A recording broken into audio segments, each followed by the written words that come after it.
예, 오늘은 두 번째 날입니다. 어저께 보고 또 오늘께 보니까 이제 좀 익숙해진 것 같습니다. 자, 오늘은 예레미야의 말씀을 가지고 말씀을 나누고자 합니다. 제가 어저께도 얘기한 것처럼 저의 그 논문이 저는 원래 박사학위를 예레미야를 썼습니다. 그래서 예레미야가 눈물의 선지자인데 근데 사실 예레미야가 쉽지는 않아요. 예레미야를 이렇게 보면은 제가 이제 느낀 거는 뭐냐면 오늘 목사님이 이제 좀 천천히 하라고 하셔갖고 제가 오늘은 빨리 안 하겠습니다. 좀 시간을 가지고 좀 하겠습니다. 예레미야가 그렇게 쉽지는 않은데 그러나 이렇게 연구하면 연구할수록 뭘 느끼냐면 두 가지를 느꼈어요. 예레미야가 참 불쌍하다 이런 생각이 들었고요. 예레미야는 자기가 선지자로 부를 때 슬프도소이다 주여 그렇게 시작하잖아요. 나는 아이라 나는 말할 수 없습니다.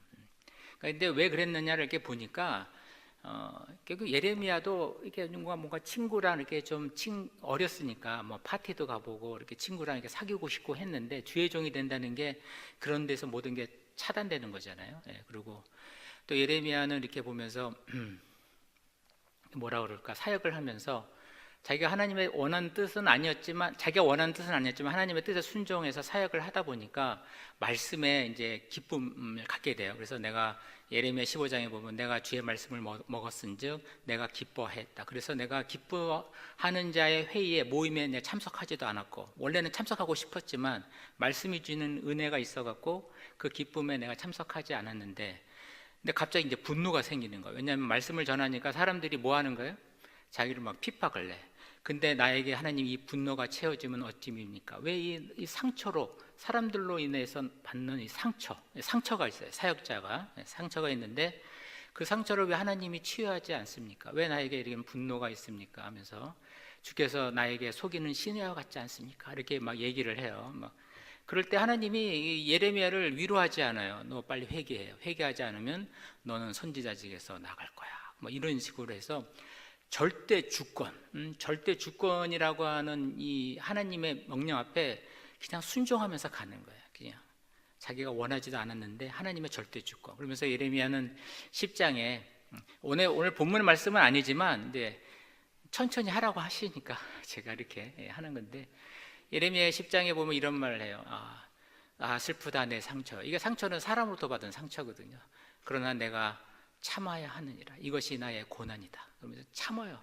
참고 그러면서 뭐라 하냐면 주여 인생의 길이 사람의 길이 사람에게 있지 않냐고 걸음을 지도하는 자가 사람에게 있지 않다. 오직 인생의 길은 하나님에 있습니다. 그러니까 완전 절대 주권에 그냥 팍 엎드려서 사는 거죠. 그리고 자기가 이런 이 상처도 하나님의 징계라고 생각하고 주여 나를 징계하옵시되 너그럽게 해달라고 하면서 이렇게 하니까 정말 그런 거를 읽어보면 막 눈물이 나요. 그죠? 눈물이 나요. 근데 이제 이거는 이제 나중에 얘기했지만 그러면 예레미야는 하나님을 사랑했냐? 사랑했을 것 같아요? 안 사랑했을 것 같아요? 그러니까 어떻게 보면 예레미야는 처음에 사역은 이렇게 두렵고 떨림으로 무조건 하나님이 명령하시니까 그냥 따르는 거야. 그리고 고난당해도 이제 이거 참아야 된다. 근데 그렇게 말을 했을 때 예레미야가 과연 사랑을 했을까? 정말 하나님을 사랑하고 이건 이제 인간적인 거죠. 예레미야는 인간적인 면이 많이 있기 때문에 정말 하나님 사랑을 했을까라고 했을 때 퀘스천 마크가 생겼어요. 있는데 제가 그걸 깨달았어요. 예레미야는 정말 하나님을 사랑했어요.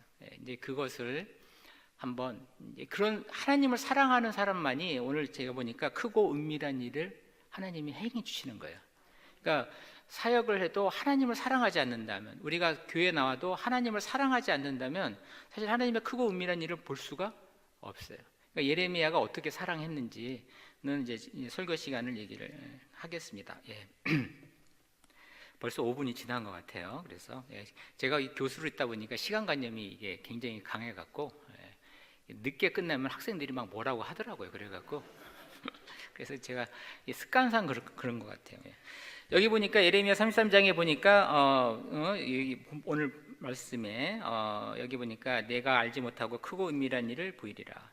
2절에 보니까 일을 행하시는 여호와 그것을 만들어 성취하시는 여호와 그의 이름을 여호와라는 이가 이같이 이르시다. 여기서 일을 행하시는다. 이 일이라고 하는 것은 히브리 원문으로 보면 사실은 일이 아니고요, 그냥 여성형 대명사예요. 그녀를 행하시는 여호와 그녀를 만들어 성취하시는 여호와. 그럼 여기서 그녀가 누구냐? 여성형 명사 그녀가 누구냐? 보니까 여기 3절에 보니까 크고 은밀한 일이 그녀예요. 그러니까 이제 하나님은 크고 은밀한 일을 통해서 자신의 계획을 이루어 나가시는 분이다 라고 하는 거죠. 그리고 결국은 제가 오늘의 결론은 그건 누가 그런 일을 이루어 나가시느냐, 누가 그런 거를 체험하느냐, 하나님을 사랑하는 사람이에요. 하나님을 정말 사랑하는 사람만이 그런 하나님의 계획을 위해서 행하시는 크고 은밀한 일을 체험할 수 있는 거죠. 하나님은 이런 크고 은밀한 일을 행하셔서 우리가 여기서 은밀한 일이라는 말은 또 뭐냐면 히브리어로 바추를 한다는데, 이거는 우리가 상상을 초월하는 거예요. 하나님은 크고 우리가 상상을 뛰어넘는 것, 상상을 초월한 놀라운 일을 우리에게 행하시는 분이죠. 그걸 행하셔갖고 자신의 계획을 이루어 가시는 분이에요. 근데 그가 누구냐? 예레미야서 보면은 사랑하는 거죠. 사랑하는 거. 하나님을 정말 사랑하는 거예요.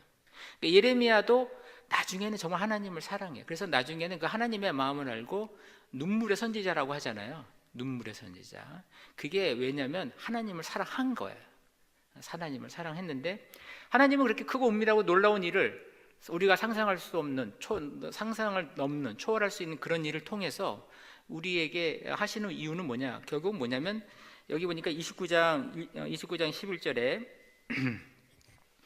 여호와의 말씀이니라 너희를 향한 나의 생각을 내가 아나니 평안이요 재앙이 아니라 너희에게 미래와 희망을 주는 것이라. 결국은 하나님의 계획은 크고 은밀하고 놀랍고 우리의 상상을 초월하고 우리의 상상을 뛰어넘는 일을 통해서 뭐 하시는 거예요? 우리에게 뭘 주시고? 평안과 우리에게 장래의 소망을 주기 위해서 이렇게 하는 거죠. 그런데 문제는 뭐냐면, 그래서 이런 거를 잘 얘기한 게, 그래서 우리가 하나님은 자신의 크고 놀랍고 은밀한 일을 통해서 자신의 계획을 이루시고 우리에게 복 주기를 원하시는 그런 분임을 잘 보여주는 게 이제 예레미야 18장에 그 토기장이신 하나님이시죠. 예레미야 18장에 보면 2절 4절에 보니까 이런 말이 있습니다. 너는 일어나 토기장이의 집으로 내려가라. 내가 거기에서 내 말을 내게 들려주리라 하시기로, 내가 토기장이의 집으로 내려가서 본즉 그가 농로로 일을 하는데 진흙으로 만든 그릇이 토기장이 손에서 터짐에 그가 그것으로 자기 의견에 좋은 대로 그릇을 만들더라. 그러니까 하나님은 크고 놀랍고 은밀한 정말 그 놀라운 일을 통해서 백성들을 자신의 목적대로 만들어서 자신의 계획을 이루어 가시는 거죠. 그리고 그 계획을 이루어서 결국 뭐예요? 우리에게 평안과, 재앙이 아닌 평안과 장래의 소망과 희망을 주는 것이 하나님의 계획이에요. 하나님은 하나님의 계획이라는 게 우리를 억압하고 할 필요가 없잖아요. 하나님은 결국은 우리를 하나님의 뜻대로 뭔가를 만들어서, 여기서 좋은 데라는 말은 히브리 말로 야샤라는 말인데, 이 야샤라는 거는 인애와 공의에 의해요. 그러니까 하나님은 우리를 인애와 공의와 으로 우리를 만들어서 정말 좋게 우리에게 축복해 주는 것이 하나님의 계획이죠. 근데 그 계획을 위해서 하나님은 우리가 상상할 수 없는 놀랍고 크고 비밀한 일을 하시는 분이다. 이게 이제 예레미야 얘기죠. 그러니까 우리가 이런 하나님의 모습, 크고 놀랍고 은밀한 일을 통해서 자신의 계획을 이루시고, 그래서 우리로 하여금 인애와 공의의 일을 행하게 하시고, 그 결과 우리에게 놀라운 축복을 주시는 게 하나님의 계획인데, 사실 이 인간들은 우리는 그 하나님의 계획을 잘 따를까요? 안 따를까요? 잘 따르지 않아요. 왜냐하면 하나님의 계획이라는 게 어떻게 보면 인간적인 눈으로 보면 그게 비이성적인 거 보이고 손해 보는 것 같아. 근데 사실 하나님의 계획은 따르는 자가 축복인데, 하나님은 크고 우리가 상상할 수 없는 일을 통해서 그 계획을 이루시기 때문에 그게 오히려 더 축복인데, 우리 인간은 계산적이잖아요. 그리고 우리 인간은 계산적이기 때문에 그렇게 따르지 않아요. 그래서 18장 12절에 보니까 이런 말이 있습니다. 예레미야 18장 12절에 그러나 그들이 말하기를 이는 헛되니, 여기서 그들이라는 건 유다 백성이에요. 그들이 말하기를 이는 헛되니, 우리는 여기서 이는 헛되니라는 게 이가 누구냐면 하나님의 계획이에요. 크고 놀랍고 비밀스럽고 우리가 상상할 수 없는 일을 통해서 우리를 하나님의 뜻대로 빚어서 정말 놀라운 축복을 주려고 하는 게 하나님의 계획인데, 그러나 그들은 말하기를 이는 헛되니 우리는 우리의 계획대로 행하며 우리는 각기 악한 마음이 완악한 대로 행하리라 하느니라. 이게 정말 가슴 아픈 말이죠. 예레미야 18장 12절 다시 한번 읽어볼게요. 이는 헛되니, 이는 하나님의 계획은 헛되다. 하나님의 계획은 헛되니 우리는 우리의 계획대로 행하며 우리는 각기 악한 마음이 완악한 대로 행하리라. 여기서 이제 하나님의 마음이 무너지는 거죠. 결국 이것 때문에 유다가 심판을 받는 거예요. 하나님의 계획을 추구하지 않고 누구의 계획을 추구한 거예요? 인간의 계획을 추구한 거죠. 인간의 계획을 추구하는 이유는 뭐냐? 결국 하나님을, 예레미야는 뭐냐면, 예레미야는 이제 결국 왜 유다 백성들이 인간의 계획을 추구하고 하나님부터 떠났냐? 결국 하나님을 사랑하지 않았다는 거예요. 그러니까 교회를 다녀도 사랑하지 않을 수도 있어요. 그러니까 뭐 여러분들에게 그런 얘기를 말하는 게 아니라, 아무리 성전에서 예배 드려도 사랑하지 않으면 결국 인간의 계획을 추구한다는 거예요. 여기 보니까 2장 2절에 보니까 내 청년의 때의 인애와 내 신혼의 때의 사랑을 기억한다. 예레미야 2장은 이제 본격적으로 제일 먼저 하나님이 뭐가 불만이냐면, 하나님이 출애굽 시에 언약을 맺었을 때 이걸 마치 결혼 관계로 비유하고 있어요. 그래서 남편인 하나님께서 백성인 신부인 백성을 사랑했고 당시 신부인 이스라엘도 사랑한 거죠. 그러니까 하나님에게서 관심은 뭐냐면, 예레미야에서 그렇고 관심은 사랑이에요. 사랑하는 게 중요해요. 사랑할 때 하나님의 계획을 따르니까. 근데 이들이 언약을 맺을 때는 정말 남편인 하나님도 그들을 사랑했고 그들도 신부인 그들도 하나님을 사랑했는데, 그래서 뭐라고 말하냐면 2장 2절에 내 청년의 때 인애와 내 신혼의 때 사랑을 기억한다. 사랑을 했었어요. 처음에는 사랑을 했다고요. 그러니까 첫사랑은 있었던 거죠. 근데 문제는 뭐냐면 시간이 가면서 이 사랑을 잊어버린 거예요. 그래서 2장 25절에 내가 이방신들을 사랑하였은즉 그를 따라가겠노라 하도다. 그러니까 하나님을 사랑하지 않고 결국 당시 이 유다들은, 예레미야 당시의 유다 사람들은 하나님을 사랑하지 않고 결국은 이방신을 사랑한 거죠. 그래서 결국 하나님을 사랑하지 않고 이방신을 따라서 하나님의 계획에서 멀어지는 거예요. 여기서 이제 그러면 왜 그들은 미쳤지? 왜 하나님의 계획, 처음엔 사랑했다가 왜 하나님의 계획을 따르지 않고 인간의 계획을 따르며 하나님의 사랑에서 멀어졌느냐? 이 이유를 뭐라고 말하냐면 결국 이기적인 욕구예요. 이기적인 욕구. 여러분, 이게 그들의 죄의 원인이 뭐냐? 예레미야는 죄의 원인, 왜 하나님을 사랑하지 않냐? 처음에는 사랑을 했는데 왜 사랑하지 않느냐? 결국 이기적인 욕구 때문에 그런다는 거죠. 이기적인 욕구. 우리가 보면은 죄의 원인은 결국 이기적인 욕심이에요. 욕심. 그래서 야고보서 1장 15절에 보면은 욕심이 잉태하여 뭘 낳는다고 그래요? 죄를 낳는다. 근데 에베소서 2장 이 정도 보려면 우리가 욕심을 따라, 유혹의 욕심을 따라서 분노의 자녀가 됐다. 예레미야 에베소서 4장에 보면은 우리가 욕심을 따라 썩어져가는 옛 사람을 벗어버리고, 결국은 욕심이에요. 이기적인 욕구. 이기적인 욕심이 처음에는 하나님을 사랑했지만 하나님을 사랑할 때는 하나님의 계획을 추구해. 우리 모두 첫사랑은 다 그렇잖아요. 첫사랑. 그런데 이제 결국은 왜 하나님을 사랑해서 멀어져서 계획에서 이탈하느냐? 이기적인 욕구예요. 그래서 여기 보면은 8장 10절에 그들은 가장 작은 자로부터 큰 자까지 다 욕심내며 선지자로부터 제사장까지 다 거짓을 행함이라. 결국 하나님은 읽어보면 뭐 두서없이 있지만 예레미야를 이렇게 쭉 읽어보면 결국 하나님을 왜 사랑하지 않느냐? 욕심이죠. 이 이기적인 욕구는 이게 정말 중요하죠. 여러분, 이기적인 욕구는 우리 아담과 하와에서는 이기적인 욕구란 말이 없지만 결국 아담과 하와가 선악과를 먹게 된 것도 뭐야? 이기적인 욕구, 이기적인 욕심이죠. 결국은 탐스럽고 먹음직스럽고, 그렇죠? 그러니까 이기적인 욕구, 이 욕구라는 히브리 단어가 네페시예요. 하나님은 원래 우리를 욕구를 가진 존재로 만들어서 네페시, 선한 네페시로 만들었죠. 선한 네페시는 하나님과의 교제의 기쁨을 통해서 궁극적으로 욕구를 채우는 존재. 근데 이 네페시인 존재가 이기적으로 바뀐 거죠. 그래서 이 이기적인 네페시, 욕구란 뜻이 네페시래요. 네페시예요. 애우기도 쉬워요. 내팽겨치고 싶어요. 네페시. 그래서 이 이기적인 네페시가 이기적인 근데 여기 다 알아듣네요. 이거 신대원에서 가르치면은 한 학기 걸려요. 근데 벌써 여기는 말씀에 충만해 갖고 딱 1분 얘기하니까 벌써 다 알아들어요. 너무 훌륭한 교회입니다. 이기적인 이 네페시가 결국은 그러니까 선악과를 따먹은 거예요. 그러니까 그 선악과 사건은 이기적인 네피시의 특징을 잘 보여줘요. 우리 잘 보면은 왜 따먹었어요? 그러니까 선악과를 따먹었다는 거는 뭐냐면 더 이상 선악의 기준을 누구한테 두는 거예요?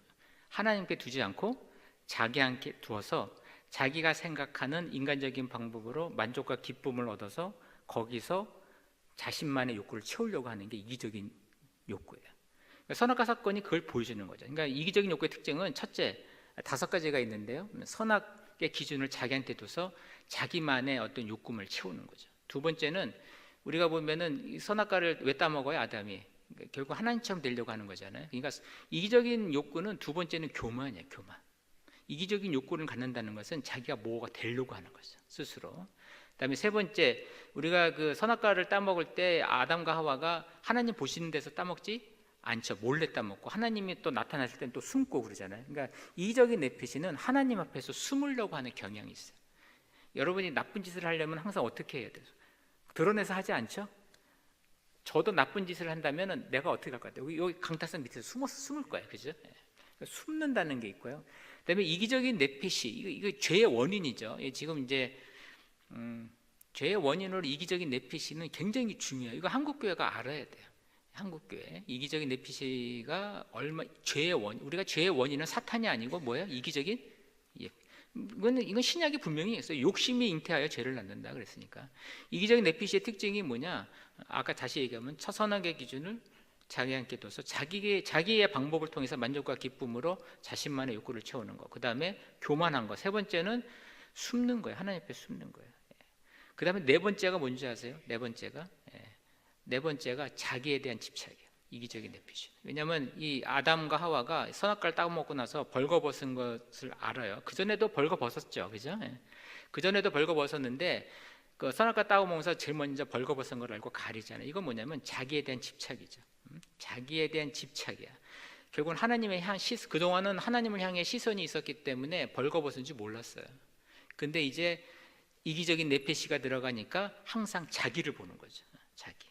이기적인 네피시를 가진 사람들의 특징이 뭐냐면 보니까 두 가지더라고요. 이게 가장 그러니까 자기를 보니까 볼 거 자기한테 뭐가 있어요, 없어요? 아무것도 없잖아요. 그러니까 극도로 겸손해. 때로는 극도. 그러나 뭔가 자기가 뭐가 되고 교만해지면 극도로 뭐 하는 거예요? 교만해지는 거죠. 이기적인 네피시. 정말 이게 자기에 대한 집착이에요.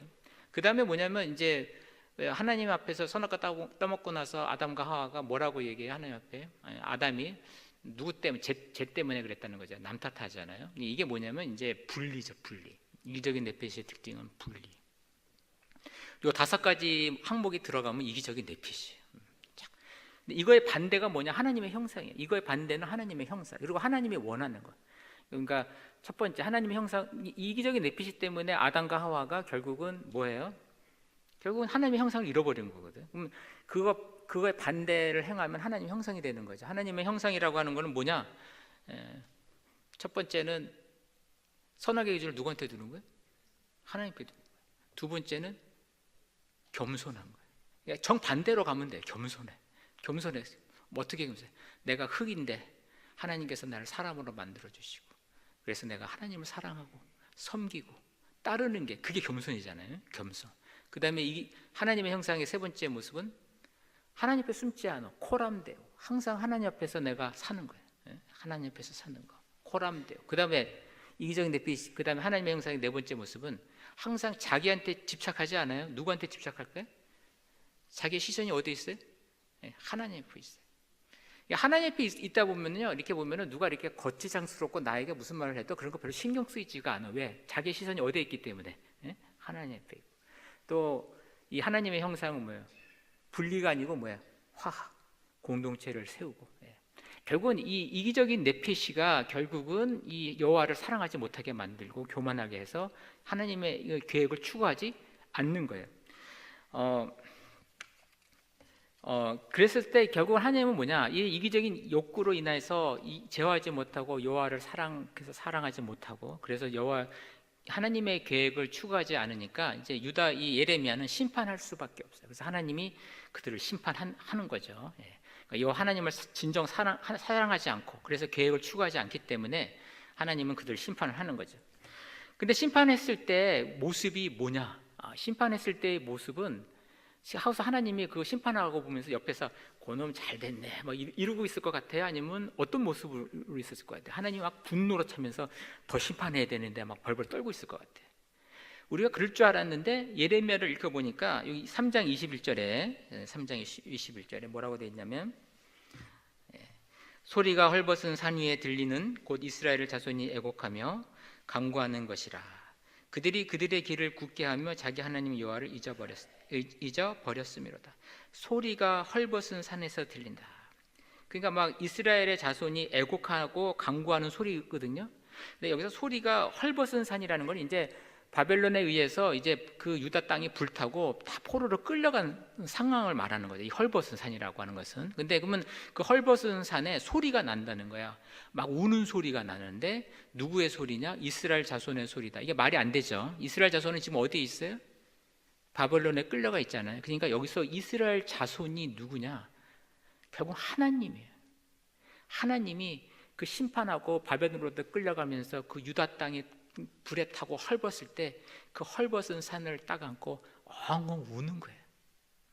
얼마나 하나님이 이제 사랑하는 걸, 이제 자기 백성을 여호와를 사랑하지 않기 때문에 심판하지만 뒤에서는 하나님이 막 뭐 하고 있어요? 울고 계세요. 이게 이제 예레미야의 아주 그 어떤 것도 보여주지, 어떤 선지서도 말하지 않는 이 특징이죠. 여기 보니까 그 9장 10절에 보면 이런 말이 있습니다.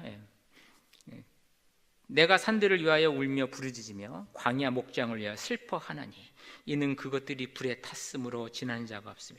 내가가 누굴까? 여기 내가가 이거는 하나님이에요. 하나님이 막 뒤에서 울고 계세요. 여기 보면 14장 17절에 보면 이런 말이 있어요. 너는 이 말로 그들에게 이르라. 내 눈이 밤낮으로 그치지 아니하고 눈물을 흘리리니. 하나님은 우리와 사랑의 교제를 나누기를 원하는데 그 사랑의 교제 속에서 하나님의 계획을 추구하여 크고 놀랍고 은밀한 비밀을 행하셔서 우리로 하여금 놀라운 평안과 장래의 소망을 주는 게 하나님의 계획인데 사람이 이기적인 욕구로 그 하나님의 사랑을 저버리고 자신의 계획을 추구해 가니까 그 심판을 하지만 뒤에서는 막 하나님이 막 울고 있어요. 여러분 보면 그 예레미야 그 31장에 보면은 라헬이 우는 소리라. 라헬이 자식을 잃어서 지금 막 울고 있다 그러는데 사실 라헬은 이게 이제 바벨론 포로로 끌려갔을 때 모습을 라헬이 우는 모습으로 표현했는데 라헬은 이미 죽은 사람이잖아요. 그 라헬이 누구야? 그러면 거기서 라헬은 하나님이에요. 하나님도 자기가 우는 모습을 보여주고 싶지가 않아요. 우리가 부모들이 자식 앞에서 우는 거 별로 좋아하지 않잖아요. 부모들이 자식 앞에서 막 울지 이거 좀 창피하니까 하나님도 창피하면서 다른 사람이 되면서 막 우는 거예요. 여기서 이 대목에서 우리가 참 인간의 하나님을 사랑하지 않고 인간의 계획을 추구한다는 게 얼마나 하나님 앞에서 하나님의 마음을 못 바꾸는지를 몰라요. 근데 이제 제가 이제 앞에서 얘기하는 거예요. 예레미야는 어떻게 해서 하나님을 사랑하게 되느냐? 벌벌 떨면서 주권적으로 하나님을 섬겼지만 그 마음 속에는 정말 하나님을 사랑한 것 같지는 않아요. 처음에는 제가 보니까. 근데 언제 사랑했느냐? 근데 그래도 하나님을 섬길 수밖에 없는 게 예레미야. 왜냐하면 예레미야는 막 심판의 말을 전하잖아요. 그리고 그 말대로 하다 되니까 자기도 두렵고 떨림으로 막 그 사역에 동참하는 거죠.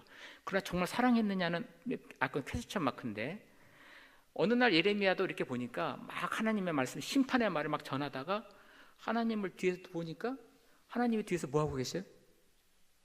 뭐 하고 계시는 거예요? 울고 계셔요. 거기서 예레미야가 무너지는 거예요.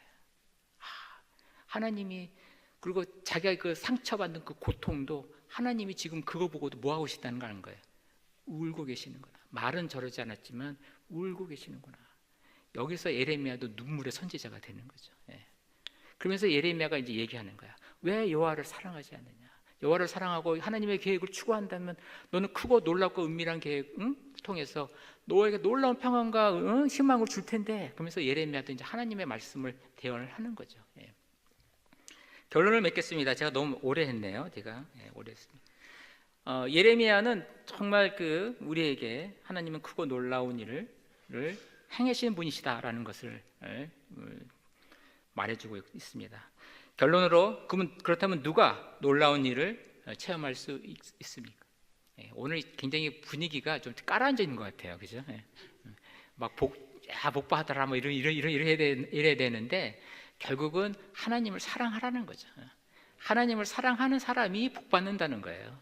그런 사람이 크고 놀랍고 은밀하고 우리의 상상을 초월하는 일을 경험할 수 있다는 것을 말했습니다. 그러한 축복을 받는 저와 여러분이 되시기를 주의 이름으로 축원합니다.